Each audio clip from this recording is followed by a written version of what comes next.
School, despite being a place of education, there are many diabolically stupid things that go on here. And bloody hell, today we're going over them. And together, we can suffer as a community from our past, and dare I say, some of you might be going through it as we speak. My advice, stuff down that pain and leave it for your future therapist or a bag of mushrooms. Now, here's a list of all the reasons I hate you, and here's the list we're going over in this video. Now, if you're from the UK, as you know, we have a dress code. We came up with the idea of taking the most uneducated and trying to make them look smart. This has led to many strange uniforms in certain parts of the UK, but we do this so you can't identify the rich and the poor kids. So instead, kids in the UK compare phones. If your phone isn't the latest model out there, you're poor, uncultured, and a complete embarrassment. Back in my day, we made our parents pay £500 just so we could play Flappy Bird. Believe it or not, this game took over the world by storm. The owner actually deleted the app because he felt so guilty about how addictive it was. Number 1. If your top button has you in a headlock and is taking the oxygen away from your brain, you are still required to have it done up. And if a teacher catches you with an untucked shirt, sir? At school, people are a problem, but there are those that stand out. The bullies. This is further escalated by the fact you're trapped in a confined space with someone who's actively out to get you, which can have a negative effect on your mental health and grades. So, the teachers came together looking for a solution, and after years of thinking long and hard, they found their answer. They decided to tell the students to stop bullying. This turned out to be incredibly ineffective, yet we practice this method to this day. Everyone stand up tall and proud. We're gonna stop bullying now. Don't be fooled, you should expect some harassment. My niece told me her friend's nickname is Mummy Longlegs, and in my school, we actually called someone an emo machine. My advice is don't slip up. We had a vegetarian kid and he was given pork at lunchtime, and we were trying to tell him, yo, that's pork, that's not fish. You can't eat it. And he was like, no, it's definitely fish. I asked, it's fish, and he started eating it. And I think some of us were laughing, some of us were trying to warn him. But after that, I think he really just embarked on this 1-year bullying adventure where people called his girlfriend Piggy because they said he liked pork. So she broke up with him, would show him like videos and pictures of slaughtered pigs because then he would basically cry. And the issue is the teachers couldn't do anything about it because it was the entire class, the year above, the year below, were all actively going after him for an entire year. He got it like really bad. He actually did end up joining, say, my friendship group, not because we were nice. No one at school is nice at all.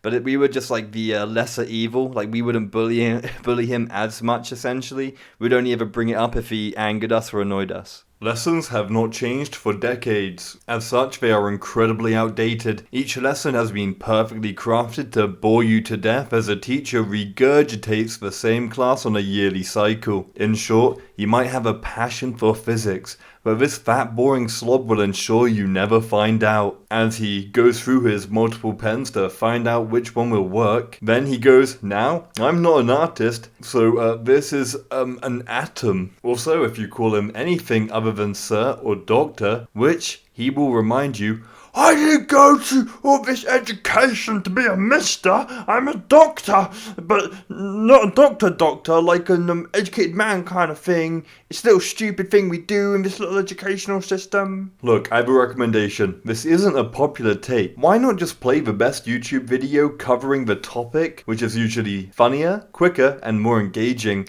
then answer questions. Who do you think kids will be inspired by, you or Vsauce? Like seriously, why do we not do this? Let's review the punishments teachers give to students. In class, we go for the classic system of a dictatorship. Like North Korea, our punishments extend to more than just the offender who committed the crime of talking during the lesson. For this, the teacher is now going to punish the entire class, so you feel isolated and targeted because you are. #StopBullying. Now, God forbid a friend says a funny joke and the teacher suddenly calls for a silence. You will never feel pressure like this. But despite this 5 minutes of silence they enact whenever they feel like it, you better not ask to go to the toilet because that might disrupt the lesson and ruin your education. The toilet is a massive subject of debate. we're still questioning if students needing the toilet is a human right.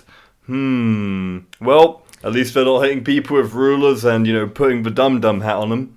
Oh, wait a minute.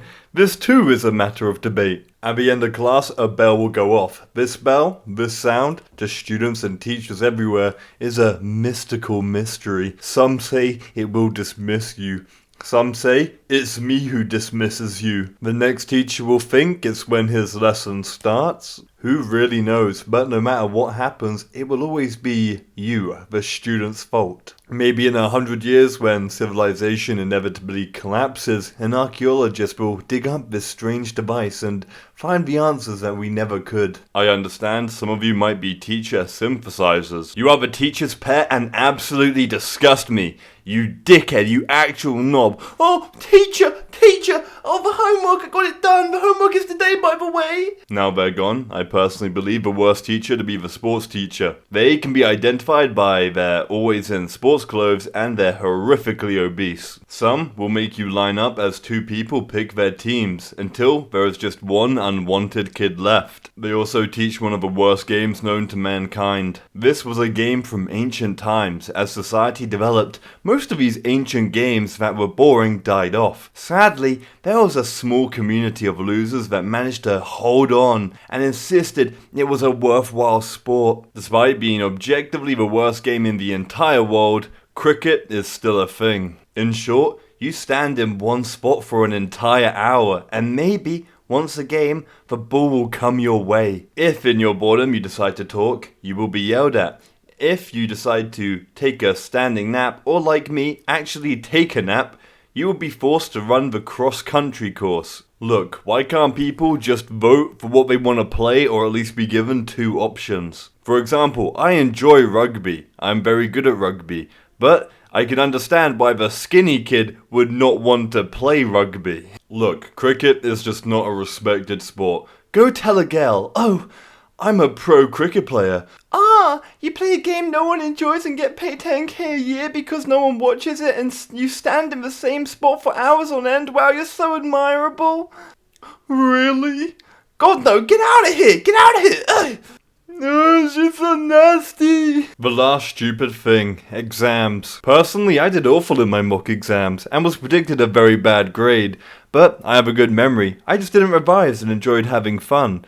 What you teach me over the year is meaningless because I will forget it. Exams to me were just cramming a year worth of knowledge in a matter of a week, then forgetting it in a matter of a day after the exam. I understand exams are one of our best methods, but it is still an incredibly flawed system. Worse, it gets harder every year, and I fear for whatever the hell my niece is about to sit through. This is their idea of making kids smarter. Instead, they learn to hate education more. It just means they have to work more and miss out on having a social life. This has played a nice little factor in the rise of depression and anxiety. As you're told, your entire life depends on this grade and you must get it while still using a developing brain. So, put your hands together, say sorry for your future self as you begin to destroy his future. All jokes aside, the most stupid part of the education system is that we know how to make it better, but don't. For example, if you enjoy it more, you'll believe it's more important and you'll tend to learn it better and actually go outside your way to learn it when you're not at school.